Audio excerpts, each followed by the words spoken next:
Ang sagot sa problema mo sa kalusugan ay hindi lang basta gamot.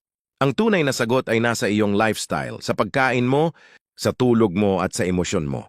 Sa panahon ngayon, laganap ang mga sakit na dulot ng maling pamumuhay tulad ng diabetes, high blood, cholesterol, fatty liver, sakit sa bato, at maging cancer. Pero ang solusyon ay hindi nasa labas, nasa loob mo mismo. Hinihikayat ko ang bawat isa na simulan ang tatlong simpleng hakbang na ito.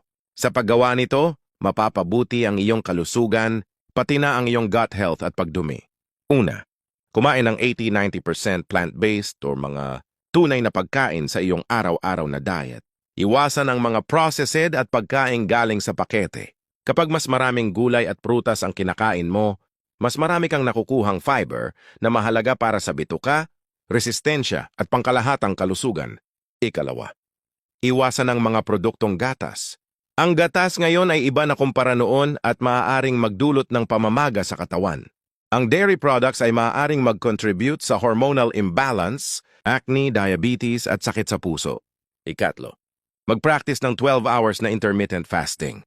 Halimbawa, kung matatapos kang kumain ng hapunan ng 7 to 8 ng gabi, kumain ulit kinabukasan ng 7 to 8 ng umaga. Sa loob ng 12 hours na hindi ka kumakain, hindi lang natutunaw ang pagkain, ang katawan mo ay naglilinis, nag-aayos at nagpapagaling. Alagaan mo ang sarili mo dahil ang tunay na lunas ay nagsisimula sa loob mo.